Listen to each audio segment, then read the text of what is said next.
2009 সাল আমার জীবনের প্রথম হজ এবং 2009 সালে শহীদ আল্লামা দেলোয়ার হোসেন সাঈদী সাহেবের শেষ হজ। আরাফার ময়দান, মিনা, মুজদালিফায় বিভিন্ন জায়গায় একসঙ্গেই ছিলাম। এক পর্যায়ে আল্লামা সাঈদ রাহিমাহুল্লাহকে প্রশ্ন করা হলো, দেশে মামলা হচ্ছে, ট্রাইব্যুনাল গঠন হচ্ছে, হুজুর আপনার এই মুহূর্তে দেশে ফেরত না যাওয়াই ভালো, আপনি থেকে যান। উনি মুচকি হাসি মেরে বললেন, আমার প্রিয় মাতৃভূমি, আমার দেশ বাংলাদেশ, আমার দেশের জনগণ মানবেতর জীবন যাপন করবে, কারারুদ্ধ থাকবে, জেল খাটবে, রক্ত ঝরাবে, আর সাঈদী পালিয়ে বেড়াবে, বিদেশে থাকবে, এমন শিক্ষা আমার রাসূল দেন নাই। তিনি জেলকে, হামলা মামলাকে তোয়াক্কা না করে বীরের বেশে তিনি দেশে ফিরে এসেছেন। 2010 সালের 30 জুন তাকে অন্যায়ভাবে গ্রেফতার করা হয়। দীর্ঘ 13টা বছর অন্যায়ভাবে জেলখানায় আটকিয়ে রাখা হয়। এদেশের নির্যাতনের ইতিহাসে সবচাইতে রিমান্ডের সবচাইতে বেশি নির্যাতন করা হয়েছে আমাদের আল্লামাকে। সম্মানিত ভাইয়েরা, শুধু এটাই শেষ নয়, শেষ পর্যন্ত 2023 সালের 13ই আগস্ট চিকিৎসার নাম করে সেই জায়গা থেকে, জেলখানা থেকে জোর করে সেখান থেকে বের করে হসপিটালে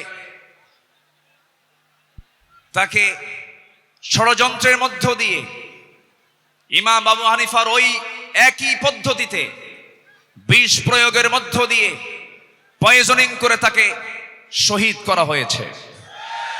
আমরা তাফসীর মাহফিলের এই প্ল্যাটফর্ম থেকে, তারই তৈরি করা এই ময়দান থেকে স্পষ্টভাবে জানান দিতে চাই, অবিলম্বে আল্লামা সাঈদীর খুনি হত্যাকারীদের চূড়ান্ত শাস্তি নিশ্চিত করা হোক। রাজি আছেন কারা কারা? হাত উঁচু করে দেখান মুসলমান।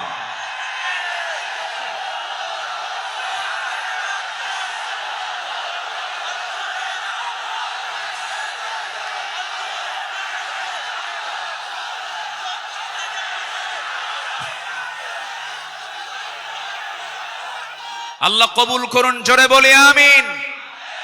3টা অপরাধের কোনো ক্ষমা নাই। কয়টা? 3 অপরাধের কোনো ক্ষমা নাই। নাম্বার 1 কতলুন নফস, যারা হত্যাকারী তাদের কোনো ক্ষমা হতে পারে না। নাম্বার 2 আশ-শাইখুজ জানি, যারা বুড়ো জেনাকার, যারা বুড়ো হওয়ার পরও যারা জেনা করে তাদের কোনো ক্ষমা নাই। যারা দিন থেকে বের হয়ে যায় মুরতাদ, তাদের কোনো ক্ষমা নাই। সম্মানিত ভাইয়েরা, সম্মানিত বন্ধুগণ, সম্মানিত উপস্থিতি, আজকের এই উপস্থিতি প্রমাণ করে আগামীর দেশ কোরআনের দেশ, আগামীর দেশ ইসলামের দেশ। আল্লাহ কবুল করুন, জোরে বলে আমিন, আরো জোরে আমিন। আমার পরে আমাদের সবার কলিজার টুকরা মাজলুম দেশে থাকতে পারেন নাই, অনেক জুলুম তার উপর করা হয়েছে। ডক্টর মিজানুর রহমান আজহারি হাফিজাহুল্লাহ আসবেন, কিন্তু এইরকম যদি আপনারা সাইড টক করেন, কথা বলেন, যদি আওয়াজ করেন, আলোচকের কানে যদি সাইড আওয়াজ যদি চলে আসে, আলোচনা কি ভালো হতে পারে? তাহলে এই বিষয়টি একটু খেয়াল করার চেষ্টা আমি অনুরোধ করব, একটু মেহেরবানি করে, কোনো আওয়াজ না করে, মেহেরবানি করে যে যেখানে আছেন মনোযোগ দিয়ে আমরা কথাগুলো শুনবো। জোরে বলি ইনশাআল্লাহ। আমি আলোচনার সূচনায় কোরআনে কারীমের গুরুত্বপূর্ণ একটি সূরা, সূরাতুল আহজাব থেকে আমি 4টি আয়াতে কারীমা আমি তেলাওয়াত করেছি, যেখানে আমার নবীকে আল্লাহ তাআলা তার কিছু গুণগত দিক তুলে ধরেছেন।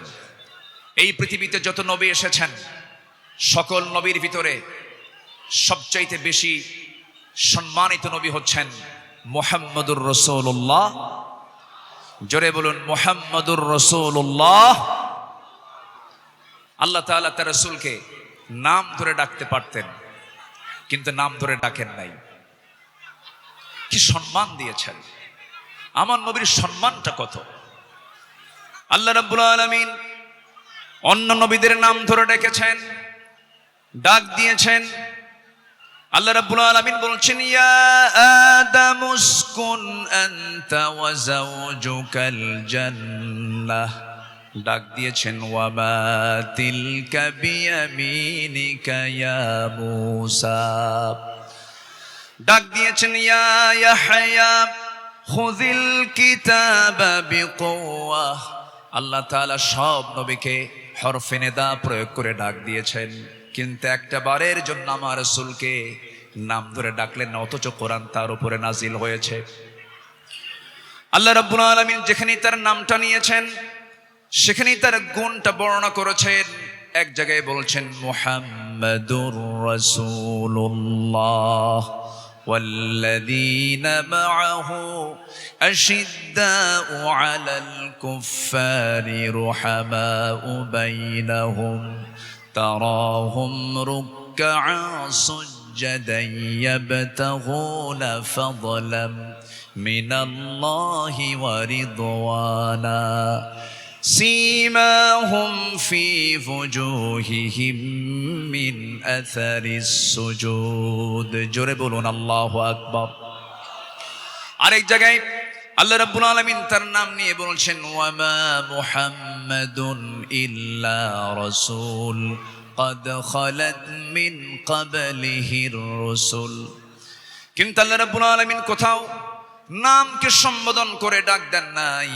আরেক জায়গায় ডাক দিচ্ছেন, ইয়া আইয়ুহাল মুযাম্মিলু কুমিল লাইলা ইল্লা কালিলা নিসফাহু আও ইনকুস মিনহু কালিলা। আরেক জায়গায় ডাক দিচ্ছেন, ইয়া আইয়ুহাল মুদ্দাসসির কুম ফাআনযির ওয়া রাব্বাকা ফাকাব্বির ওয়া সিয়াবাকা ফাতাহহির। জোরে বলুন আল্লাহু আকবার। ঠিক এই জায়গায় আল্লাহ রাব্বুল আলামিন সূরাতুল আহজাবের 45 নম্বর আয়াতে আল্লাহ রাব্বুল আলামিন তাকে কি সুন্দর করে ডাক দিচ্ছেন, ইয়া আইয়ুহান নাবিয়্যু ইন্না আরসালনাকা শাহিদাও ওয়া মুবাশশিরাও ওয়া নাযীরাও وداعيا إلى الله بإذنه وسراجا منيرا। জোরে বলুন আল্লাহু আকবার। হে আমার নবী, আমি আপনাকে পাঠিয়েছি সাক্ষী করে, শাহিদ করে, মুবাশশির করে, সুসংবাদদাতা করে, ওয়া নাযীরা ভীতি প্রদর্শনকারী করে পাঠিয়েছি, এবং আল্লাহর পথে দায়ী করে পাঠিয়েছি। আমার আল্লাহ তাআলা আমার রাসূলকে এত সম্মান দিয়েছেন।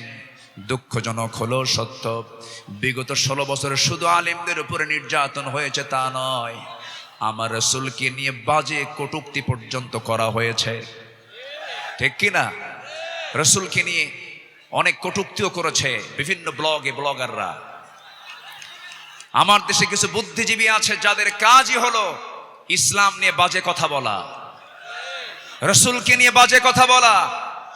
রাসূলকে নিয়ে বলা হয়েছে, এমন ভাবে কথা বলা হয়েছে রাসূল নাকি ছিলেন জেনাকার, রাসূলকে জঙ্গি মুহাম্মদ বলে গালি দিয়েছে।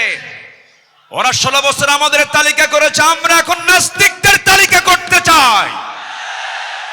কোন নাস্তিক কুলাঙ্গারের জন্য বাংলার জমিন আর হতে পারে না।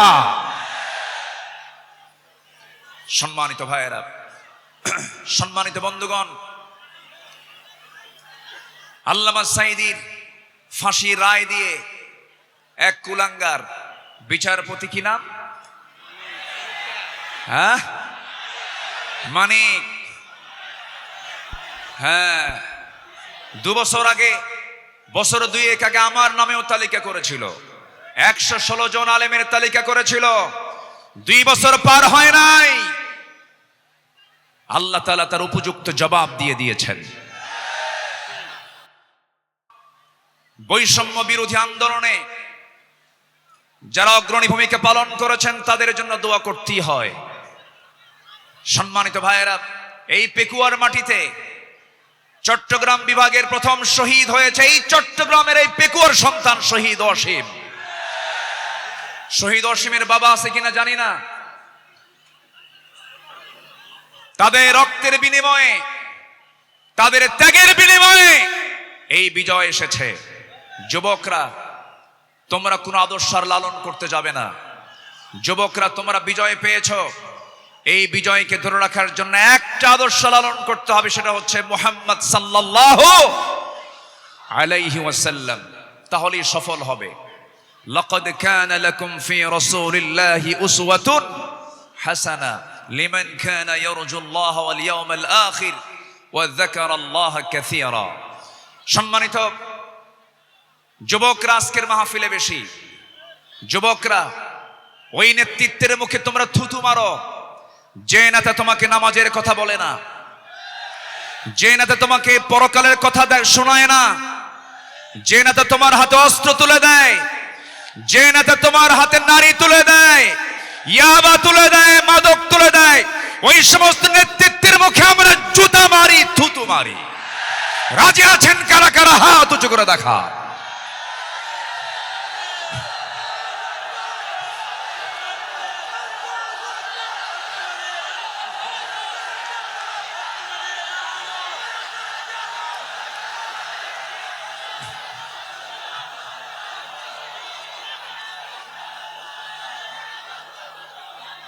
আল্লাহ কবুল করুন, জোরে বলি আল্লাহুম্মা আমিন। যুবকরা, তোমাদের হাতে আগামীর বাংলাদেশ, নতুন বাংলাদেশ গড়ার জন্য কোন আদর্শ আমরা মানি না, আমরা মানি উসওয়ায়ে হাসানা, নবীর আদর্শ, নবীর আদর্শ, নবীর আদর্শ। আল্লাহ কবুল করুন, জোরে বলে আমিন। প্রত্যেক মাহফিলে টাইম সিলেকশন থাকে না, আজকের মাহফিলে টাইম সিলেকশন আছে। আমাকে খুব অল্প সময়ের মধ্যে হয়তো আমাকে শেষ করতে হবে, এই জন্য আমাকে সামারাইজ করে, সংক্ষিপ্ত করে কিছু কথা বলতে হচ্ছে। সম্মানিত ভাইয়েরা, সম্মানিত বন্ধুগণ, এই মাহফিলের এই প্ল্যাটফর্মে 16 বছর যারা এই কাজ করেছেন তাদেরকে ভালোভাবে মাহফিল করতে দেওয়া হয়নি। আমি আব্দুল্লাহ আল আমিন, আমাকে কত জায়গা থেকে মাহফিলের এই প্ল্যাটফর্ম থেকে, এই চেয়ার থেকে কতবার ধরে নিয়ে যাওয়া হয়েছে এটার হিসাব আমার নাই। সাতক্ষীরায় গেলাম, খুলনায় গেলাম, পাবনাতে, পাবনার দারুল আমান ট্রাস্ট, আল্লামা সাঈদীর শেষ মাহফিল ছিল 2010 সাল। এরপরে 2011, 12, 13, 14 এই কয়েক বছর মাহফিল কোনো মতো করতে পারছি। এরপরেই 2015 সালে সেই মাহফিল করতে গিয়ে আমাকে লক্ষ্য করে গুলি পর্যন্ত করা হয়েছে। সম্মানিত ভাইয়েরা, এরকম করে তারা চেয়েছিল এই আওয়াজকে বন্ধ করতে, কিন্তু না, কোরআনের আওয়াজ যারা বন্ধ করতে চেয়েছে তাদের আওয়াজই বন্ধ হয়ে গেছে। তারা কি আছে? আলেমরা পালায়, আসতে কোন আলেমরা পালায়। পালায় কারা? আমাদেরকে যারা রাজাকার বলে গালি দিয়েছে, পাকিস্তানি রাজাকার বলেছে, আমরা কেউ পাকিস্তান যাই নাই, দিল্লি রাজাকার সব দিল্লি গিয়ে বসে আছে।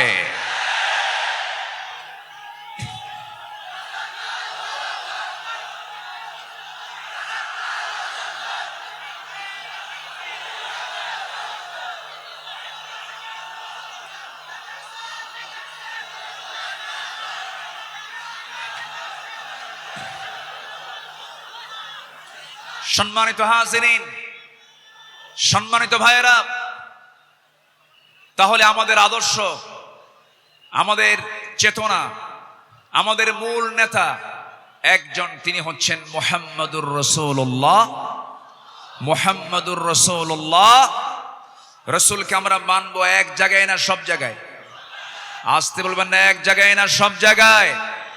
সব জায়গায়। রাসূলকে নামাজে মানবেন, রাসূলকে রোজায় মানবেন, রাসূলকে দাড়িতে মানবেন, রাসূলকে মিষ্টি খাওয়াতে মানবেন, রাসূলকে আপনি উহুদে মানবেন না, রক্ত ঝরাতে মানবেন না, দাঁত ভাঙবেন না, রাষ্ট্র পরিচালনায় রাসূলকে মানবেন না, আপনি উম্মত নন, আপনি ভণ্ড, আপনি প্রতারক। রসুলকে সব জায়গায় মানতে হবে, তিনি আমার মডেল। আল্লাহ তাআলা আমাকেই শুধুমাত্র সেই নেতৃত্বে মানতে দিয়েছেন, মানার জন্য অর্ডার দিয়েছেন, তিনি হচ্ছেন মুহাম্মদ সাল্লাল্লাহু। সম্মানিত ভাইয়েরা, রাসূলুল্লাহর আদর্শ কেমন ছিল? আমার নবীজির চারিত্রিক সনদ পৃথিবীর কোনো একাডেমি দেয়নি। আমার নবীজির চারিত্রিক সনদের সার্টিফিকেট দিয়েছেন স্বয়ং কে? আসতে বলবেন না, তিনি কে? আল্লাহ তাআলা। আল্লাহ রাব্বুল আলামিন তার শানে বলেছেন, ওয়া ইন্নাকা লাআলা খুলুকিন আযীম ফাসাতুবসিরু ওয়া ইউবসিরুন। আমার বন্ধুগণ, রাসূলকে যখন মক্কার কাফের মুশরিকরা নানাভাবে কটূক্তি করা শুরু করে দিল, কেউ বলল লেস কাটা, কেউ বলল নির্বংশ, কেউ বলল নতুন ধর্মের প্রবর্তক, রাসূল কিনে আজে বাজে কথা যখন বলা শুরু হয়ে গেল, আমার নবীর শানে আল্লাহ রাব্বুল আলামিন সূরা কলম নাযিল করে সব সুস্পষ্ট জানায় দিলেন, হে রাসূল, আপনাকে যে যা বলে বলুক, কোনো হতাশ হবেন না, কোনো চিন্তা করবেন না, আপনি হলেন সুমহান চরিত্রের অধিকারী। জোরে বলি সুবহানাল্লাহ। রাসূলকে উপহার দিলেন সূরা কাউসার। যারা পারেন ঠোঁট মিলিয়ে বলুন, ইন্না আ'তাইনাকাল কাউসার ফাসাল্লি লিরাব্বিকা ওয়ানহার ইন্না শানিআকা হুয়াল আবতার। হে রাসূল, আমি আপনাকে হাউজে কাউসার দান করেছি, অতএব আপনি নামাজ পড়ুন, আপনি কোরবানি করুন। যারা বলবে লেস কাটা, তারাই হলো প্রকৃত লেস কাটা। আমাদেরকে কত গালি দিয়েছে। 2013 সালে আমার একটা মাহফিল রাজশাহীতে, আমাকে ওসি মহোদয় ফোন দিয়ে বলে, আপনি আসবেন না, আপনি রাজাকার। বললাম, আপনি আমাকে রাজাকার বলেন, আপনি কি আমাকে চিনেন? কে শুনেছি। বললাম, 1971 সালে তো আমার মায়েরই বিয়ে হয় নাই। 71 সালের ঘটনা, 1971 সালের ঘটনা। সাক্ষীর জন্ম হলো 76। সাক্ষীর জন্ম কি? 76। তাহলে এই সাক্ষী 71-এর ঘটনা দেখলো কেমনে? রুহের জগৎ থেকে দেখছে। এইরকম করে মিথ্যাচার করে তারা চালিয়েছিল 16 বছর। ফেরাউন পৃথিবীতে বেঁচে ছিল হলো 1600 বছর, এরা ছিল 16 বছর। সংখ্যার যে মিল হলো কেমনে বুঝলাম না। একটা সংখ্যার মিল আছে না? নাই। চরিত্রেরও মিল আছে। ফেরাউনের একটাই সমস্যা ছিল, সেটা হলো আমাকে ক্ষমতায় থাকতেই হবে, প্রয়োজনে আমার মানুষ দরকার নেই, মেরে শেষ করে দেবে। ইযাববিহুনা আবনাআকুম ওয়া ইস্তাহয়ুনা নিসাআকুম। ফেরাউন কি করেছিল? জীবিত মায়ের পেট চিরে ছেলে সন্তানগুলোকে হত্যা করেছিল। এই পৃথিবীতে হত্যা রাজনীতি, ক্ষমতাকে পাকাপোক্ত করার জন্য হত্যা রাজনীতি প্রথম শুরু করেছিল ফেরাউন। আর যারা পৃথিবীতে হত্যা রাজনীতি করে, তারা সবগুলো ফেরাউনদের প্রেতাত্মা। ফেরাউনকে আমরা বিদায় জানিয়ে দিয়েছি। সেদিন এক মাহফিলে বললাম এই কথা, একজন সামনে থেকে দাঁড়ালো, হুজুর, ওটা ছিল পুরুষ ফেরাউন, আর আমাদের দেশেরটা ছিল হলো লেডিস ফেরাউন। সম্মানিত ভাইয়েরা, আমার নবীজির যে আদর্শের দিকগুলো আমি আলোচনা করতে চাচ্ছি, নাম্বার 2 হচ্ছে, আমার নবী হচ্ছেন 1 নম্বর বিশ্ব শ্রেষ্ঠ চরিত্রের তিনি অধিকারী। নাম্বার 2 হলো আমার নবীজির সালাত ছিল সবার চাইতে কম না বেশি? তিনি সেজদা দিয়েছেন কম না বেশি? সবচেয়ে বেশি সেজদা দিয়েছেন মুহাম্মদুর রাসূলুল্লাহ। মুহাম্মদুর রাসূলুল্লাহ তিনি বলেছেন, ওয়াজুইলা কুররাতু আইনি ফিস সালাহ। রাসূলের কাছে নামাজ ছিল হলো চক্ষু শীতলকারী। নাসাই শরীফের হাদিস। সম্মানিত ভাইয়েরা, আমার নবীজির নামাজ ছিল অনেক লম্বা। তিনি যখন নামাজে দাঁড়িয়ে পড়তেন, লম্বা সময় নিয়ে নামাজ পড়তেন। সেজদায় যখন যেতেন, তার চোখের পানি এত পড়তো, যায় নামাজ ভিজে যেত। এবং তিনি যখন কাঁদতেন, হাদিসে এসেছে তার কান্নাটার আওয়াজ এমন হতো, চুলার উপরে পানি গরম দিলে যেমন টকবগের একটা আওয়াজ হয়, আমার নবীজি যখন কাঁদতেন তখন টকবক করা পানির মতো আওয়াজ হতো আমার নবীজির মুখ থেকে। তিনি এত কাঁদতেন, অথচ তার জীবনের কোনো গুনাহ ছিল না। তিনি কাঁদতেন অঝরে ঝাড়ায়, সেজদায় পড়ে পড়ে ঘন্টার পরে ঘন্টা। কোন এক রাতের আধারে আমার নবীজি সেজদায় পড়ে কাঁদতেছেন, পাশে বসে আছেন আম্মা জান আয়েশা সিদ্দিকা রাদিয়াল্লাহু তাআলা আনহা। আমার নবীজি লম্বা সময় সেজদার মধ্যে পড়ে আছেন, তিনি সেজদা থেকে মাথা ওঠান না। নবীজির কোনো আওয়াজ নাই, নবীজির কোনো শব্দ নাই। ঘন্টা পার হয়ে যায়, আম্মা জান আয়েশা মনে করছেন রাসূল বুঝে ইন্তেকাল করলেন কিনা। নবীজির গায়ে চিমটি কাটলেন, চিমটি কাটার সঙ্গে সঙ্গে তিনি নড়ে উঠলেন। সালাম ফেরা শেষ হলো, রাসূল বলছেন আয়েশা তুমি আমাকে চিমটি কাটলে কেন? হুজুর আপনি নড়াচড়া করেন না, আমি আপনাকে চিমটি কেটে বুঝলাম আপনি জীবিত আছেন কিনা। রাসূল বলছেন আয়েশা রে, কাল হাসরের ময়দানে আল্লাহ যদি আমাকেও পাকড়াও করেন, পার পাওয়ার আমারও কোনো উপায় থাকবে না, কিন্তু ইল্লা ইয়াতাগাম্মাদানি আল্লাহ, কিন্তু আল্লাহ পাক আমাকে রহমতের চাদর দিয়ে আমাকে আবৃত রাখবেন। জোরে বলি সুবহানাল্লাহ। নবীজি ছিলেন নাম্বার 3 সর্বশ্রেষ্ঠ সম পালনকারী। তিনি সারা জীবন প্রতি সোমবার এবং বৃহস্পতিবার তিনি সম পালন করতেন। আমার নবীজি তু'রাদুল আমালু ইয়াওমাল ইসনাইন ওয়াল খামিস ফাউহিব্বু আন ইউ'রাদা আমালি ওয়া আনা সাইম। আমার নবীজির সোমবার এবং বৃহস্পতিবার তার রোজা কখনো বাদ হতো না। শাবান মাসে সবচেয়ে বেশি তিনি রোজা পালন করেছেন। যুবকরা, যৌবনকে কন্ট্রোল করতে হবে। তোমার যৌবন নষ্ট করা যাবে না। তোমার চরিত্র সাইয়েদনা ইউসুফের মতো হতে হবে। আগামীর নেতৃত্ব দিতে গেলে বিবাহ পূর্ব কোনো অবৈধ রিলেশন করা যাবে না, নোংরামি করা যাবে না। কিছু যুবক আছে দেখতে পাবে গার্লস স্কুলের সামনে যায় কিছু যুবক আছে ইতিমের মতো বসে থাকে। আছে না? কিছু আছে না? নাই? ইতিমের মতো বসে থাকে, ওর বাপও নাই মাও নাই। না, তোমার এগুলো করা যাবে না। তোমার সামনে বহু কাজ পড়ে আছে। আলিয়া তোমাকে ডাকবে, লাইলি তোমাকে ডাকবে। সাইয়েদনা ইউসুফের চরিত্র নিয়ে রাজুলুন ইযা দাআতহু ইমরাতান যাত হাসাবিন ওয়া জামালিন ইন্নী আখাফুল্লাহ। যখন তোমাকে কোনো সুন্দরী নারী যখন প্রেমের প্রস্তাব দিবে, কুপ্রস্তাব দিবে, তুমি বলে ফেলবে আমি কাকে ভয় করি? আল্লাহকে ভয় করি। এই চরিত্র নিয়ে তোমাকে এগুতে হবে। তোমার যৌবনকে কন্ট্রোল করার জন্য যদি কষ্ট হয় তোমার খুব বেশি, প্রয়োজনে রোজা রেখে দেবে। বলেছেন মুহাম্মদ সাল্লাল্লাহু আলাইহি ওয়াসাল্লাম, চরিত্রকে ধ্বংস করা যাবে না। ইউরোপ আমেরিকার সবচাইতে বড় ষড়যন্ত্র হলো, ইউরোপ আমেরিকার সবচাইতে বড় ষড়যন্ত্র হলো মুসলিম সমাজকে উলঙ্গ করে ঘর থেকে বের করে দেওয়া। অ্যাটম বম যতটুকু না ক্ষতিকর, তার চাইতে বড় ক্ষতিকর হলো আমেরিকার হলিউড, ভারতের বলিউড। যুবকরা, ওই সমস্ত নোংরামি তোমার জীবনে আনা যাবে না। তোমার মাথার চুল থেকে শুরু করে নিয়ে পা পর্যন্ত প্রত্যেকটা জায়গায় থাকতে হবে নবীর আদর্শ। কিসের আদর্শ? নবীর আদর্শ। মাথার চুল ইদানিং দেখা যায় মাথার চুলগুলো কাটে কেমন করে জানি, দুই দিকে চুল নাই, পিছনেও চুল নাই, একেবারে চামড়া বের করা, মাথার উপরে গোল কইরা একদম নারিকেল জিনজিরা। আছে না নাই? আছে না নাই? একদম গোল করে রেখে দেয়। যখন বলা হয় এই ছেলে তুমি যে মাথার চুলটা এরকম করে রাখছো, এই মডেলটা পাইছো কোথায়? হুজুর বুঝবেন না। মেসি তুমি কে? নেইমার তুমি কে? কুত্তা। কারণ নেইমার মেসিরা তো কুত্তা নিয়ে শুয়ে থাকে, ঠিক কি না? ওরা কুকুর নিয়ে শুয়ে থাকে। তারা তোমার আদর্শ নয়।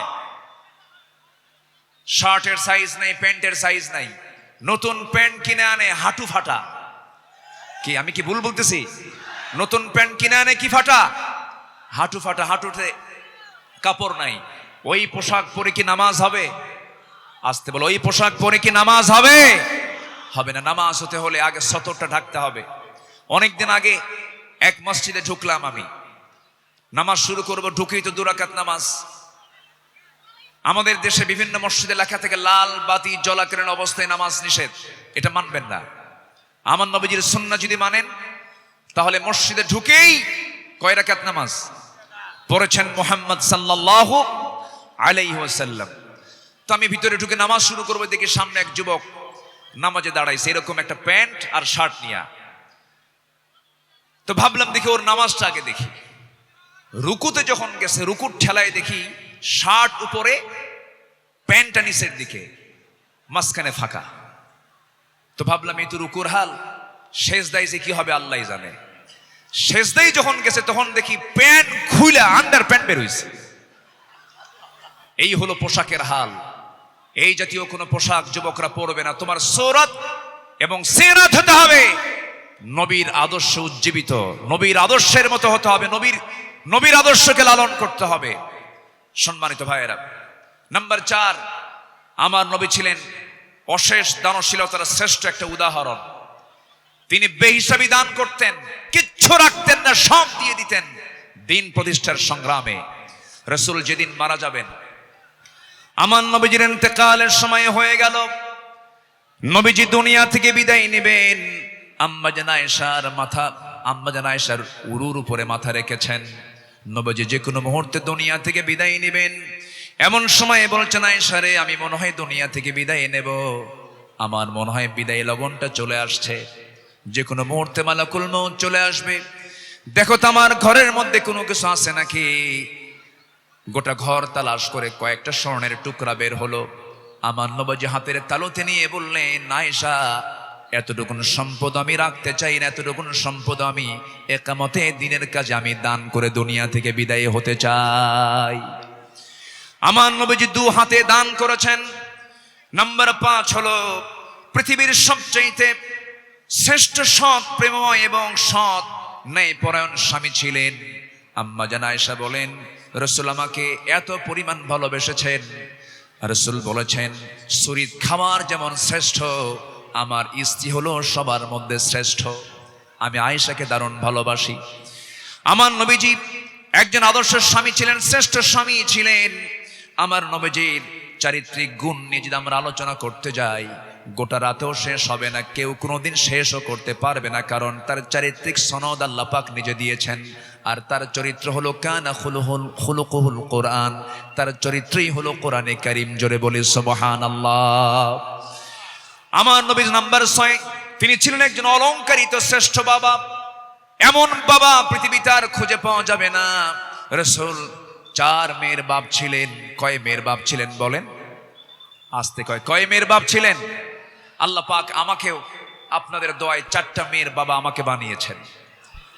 এত আস্তে আলহামদুলিল্লাহ বললেন, বিয়ে কি আপনি দিবেন নাকি? এটা জোরে বলেন না আলহামদুলিল্লাহ। হ্যাঁ, 4টা মেয়ের বাবা ছিলেন মুহাম্মদ সাল্লাল্লাহু আলাইহি ওয়াসাল্লাম।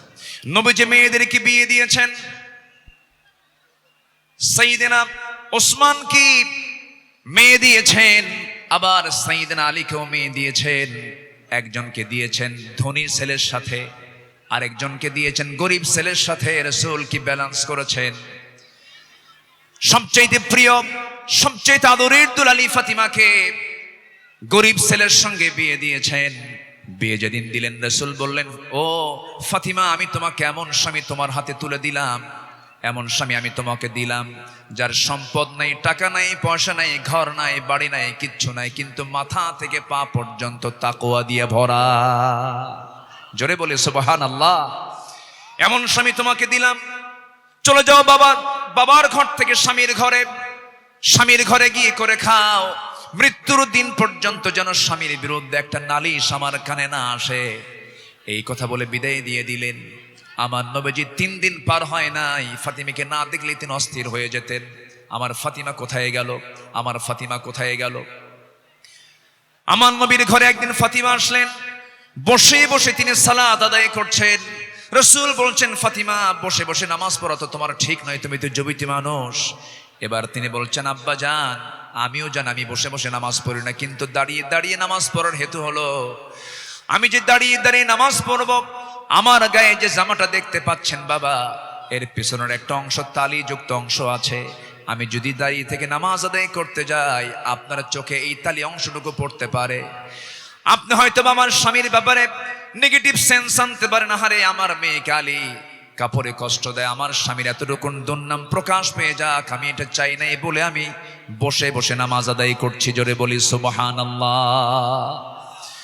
এবং মেয়েকে বিয়ে দিয়ে বললেন, ও আমার মেয়ে ফাতিমা, স্বামীর ঘরে চলে যাও, মৃত্যুর দিন পর্যন্ত যেন স্বামীর বিরুদ্ধে একটা নালিশ যেন আমার কানে না আসে।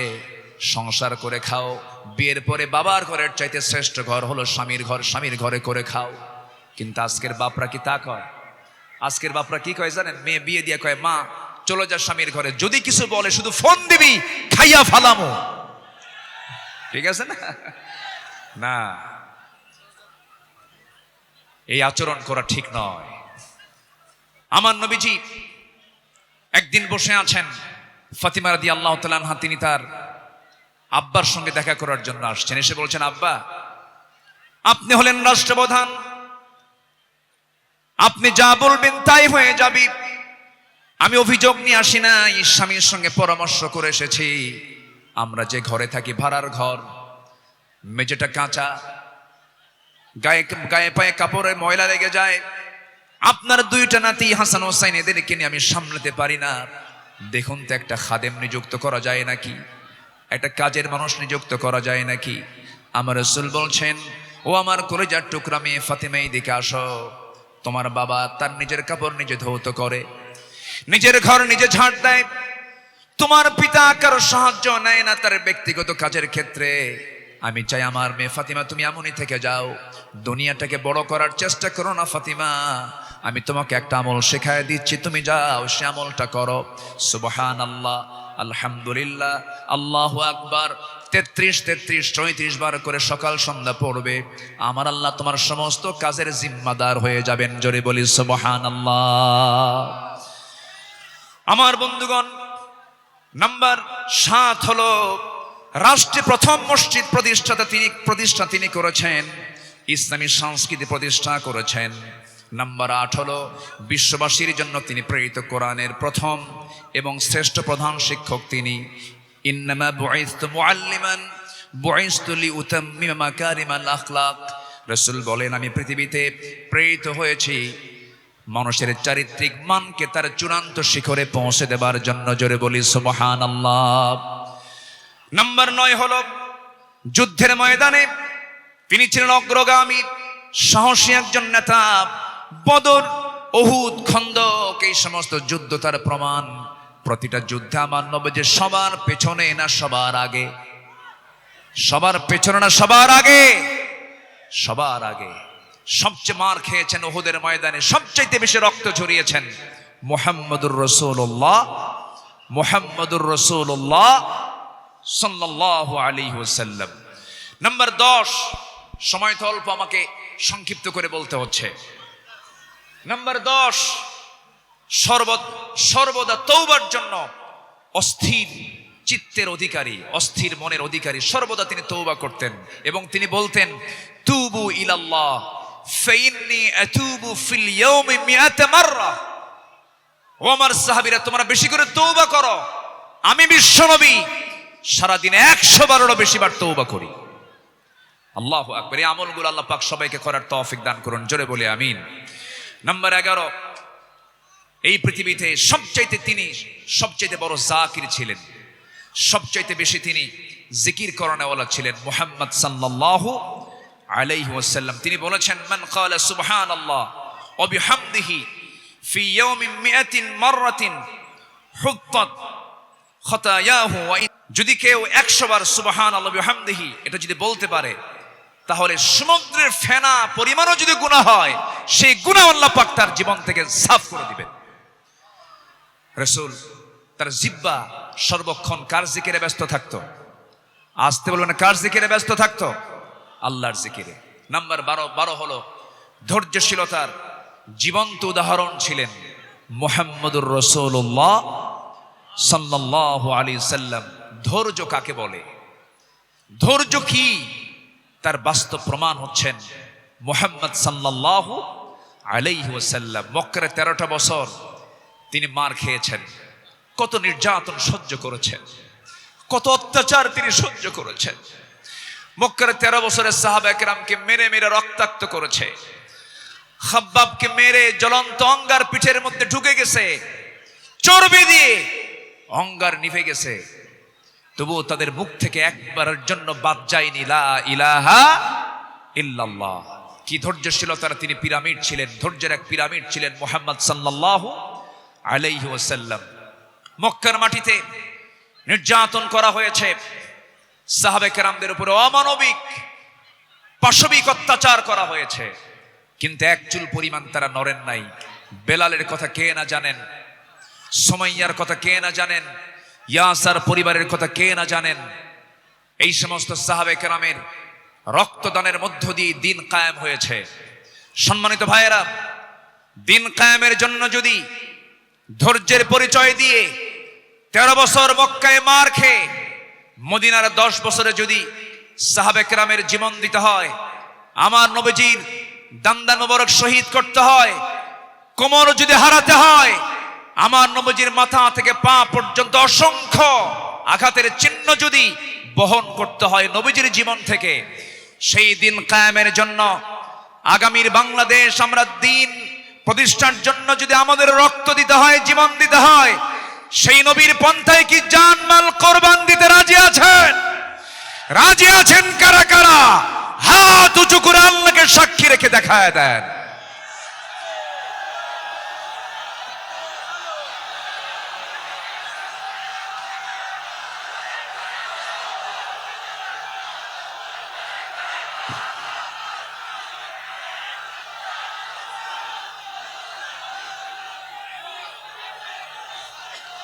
আল্লাহ কবুল করুন, জোরে বলে আমিন, আরো জোরে আমিন।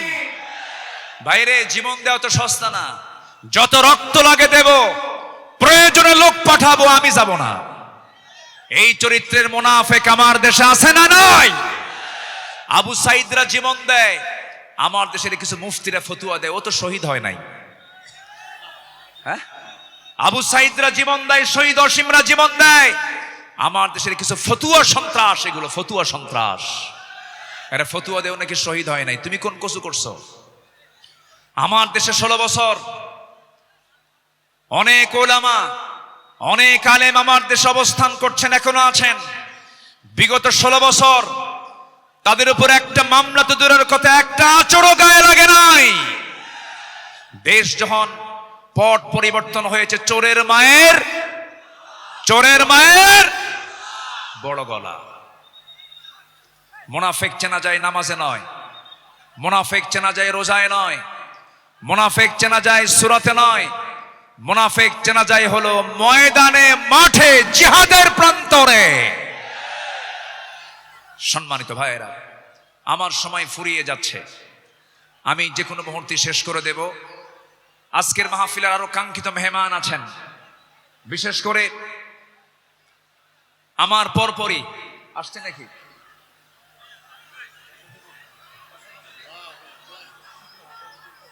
হ্যাঁ, আচ্ছা জি। বিশেষ করে এদেশের ইসলামী আন্দোলনের জীবন্ত শহীদ তালহা বিন ওবায়দুল্লাহর যোগ্য উত্তরসূরি ডক্টর শফিকুল ইসলাম মাসুদ হাফিজাহুল্লাহ, তিনি অল্প সময়ের মধ্যে আমাদের মাঝে আসবেন। জোরে বলি ইনশাআল্লাহ, জোরে বলি ইনশাআল্লাহ। তার বয়ান ছিল মাগরিবের পরে, উনি আসতে একটু পথে জ্যামের কারণে দেরি হচ্ছে বিধায় আমি আগেই উঠেছি। উনি ওনার তেজোদ্দীপ্ত হৃদয়ের খোরাক আপনাদের জুটাবেন। জোরে বলি ইনশাআল্লাহ, আরো জোরে বলি ইনশাআল্লাহ। সম্মানিত হাজিরিন, নাম্বার 12 যে গুণটার কথা বলছিলাম, আমার নবী ছিলেন ধৈর্যশীলতার এক মূর্ত প্রতীক।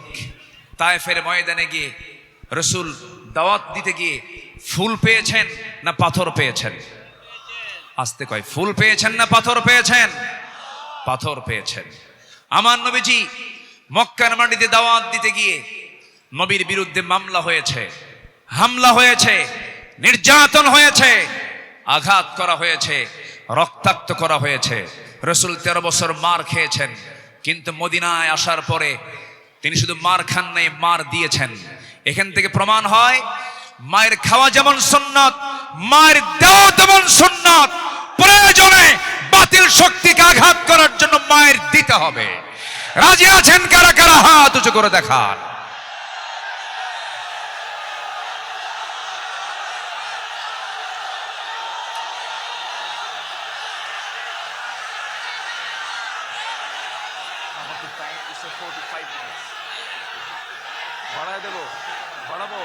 আচ্ছা,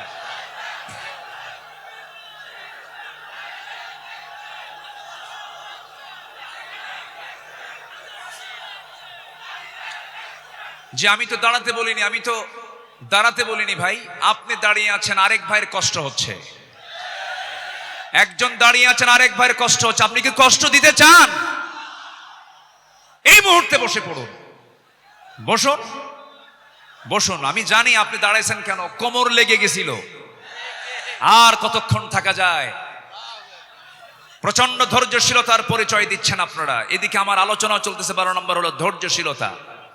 ধৈর্য ধারণ করার শক্তি দাও গো মেহেরবান, আমায় দাও গো মেহেরবান। ধৈর্য ধারণ করার শক্তি দাও গো মেহেরবান, আমায় দাও গো মেহেরবান।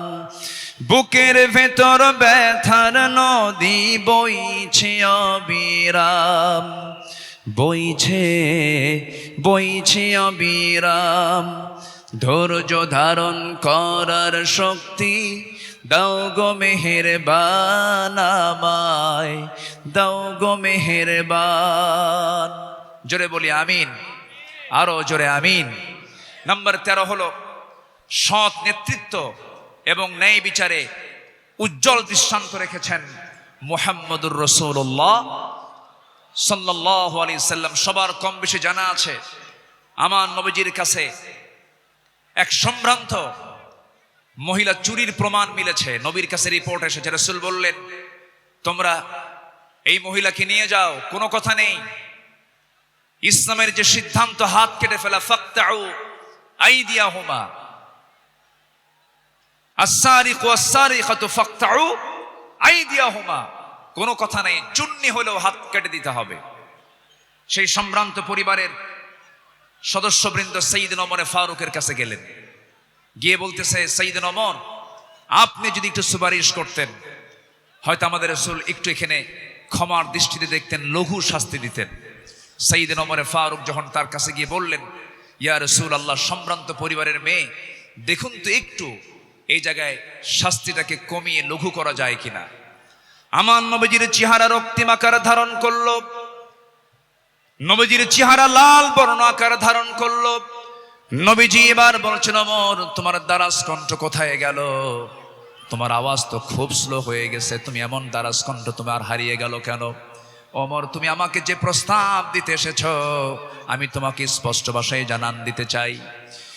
এই জায়গায় যদি আল্লাহি লাউ আন্না ফাতিমাতু বিনতে মুহাম্মদ সারাকাত লাকাতাতু ইয়াদাহা, যদি এই মুহূর্তে আল্লাহর কসম করে বলি, আমার কলিজার টুকরা ফাতিমা বিনতে মুহাম্মদ যদি চুরি করে ধরা পড়ে যেত, আমি রাসূল সময়কে সাক্ষী রেখে নিজ হাতে আমি আমার ফাতিমার হাত কেটে দিতাম। জোরে বলি আল্লাহু আকবার, আরো জোরে আল্লাহু আকবার। সেই বিচার, সেই শাসনকে আমরা দেখতে চাই। সেই বিশ্বনবীর তৈরি করা, তিনি যে পার্লামেন্ট তৈরি করেছিলেন, যে আদালত কায়েম করেছিলেন, কোরআনের আদালত, সেই কোরআনের আদালতকে আমরা দেখতে চাই। তাহলে আমরা সৎ এবং যোগ্য নেতৃত্ব কায়েম করব, সেই কাজে আমরা নিজেকে প্রস্তুত করব। জোরে বলি ইনশাআল্লাহ, আরো জোরে বলি ইনশাআল্লাহ।